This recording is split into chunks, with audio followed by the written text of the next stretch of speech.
I'd like to ask you about the US President, Donald Trump, and if you could just describe your relationship with him. And I'm curious what kind of man, what kind of leader, having met him personally several times, do you think he is? I have a good, warm, personal relationship with President Donald Trump. As you know, I knew him before he became famous. He was famous then, but he is more famous today. And as long as those that you suggest to him fit with his priorities, if you like, then he will be very receptive.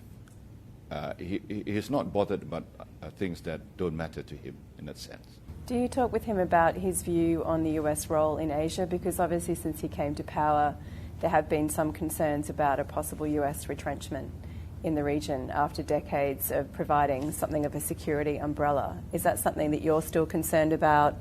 And do you feel that gives an opportunity to China to escalate its rise in the region? We believe in good relations with the major global powers, China and the United States. We see that the two superpowers have very, very crucial roles to play in Asia, and because if they play their part in a very constructive way, then I think Asia will definitely be the most progressive region in the world. Do you see a point, though, where China will become the biggest power in this region, and do you think that's a natural consequence of their economic clout? China will be the biggest economy, certainly.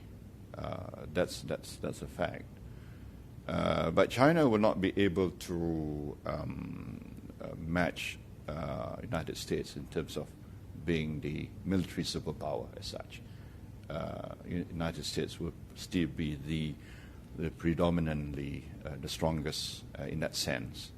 But we don't want the so-called rising power and an old power to be at odds with one another. I mean, through ages, we have seen that happening. Belt and Road, and obviously that's the prospect of enormous amounts of money coming into key projects and infrastructure in many countries globally. For Malaysia, though, do you worry that could come with strings attached at some point? We have put certain preconditions as part of the contract. So I'm mindful of the fact that it should not be seen as a Chinese project in its entirety, but Malaysians must feel that they benefit from the project.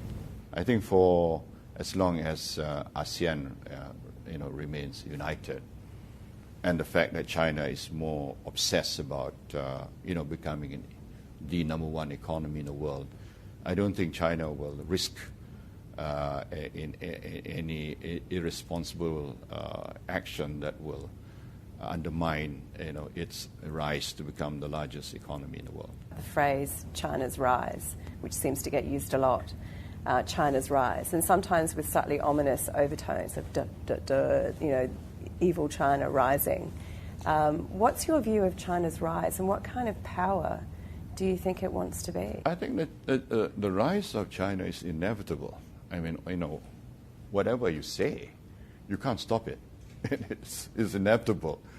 And we always like to see China as a force of good, for the region. And we can do a lot of things with China, provided that China doesn't use its size of economy and embark on policies that would be hurting us.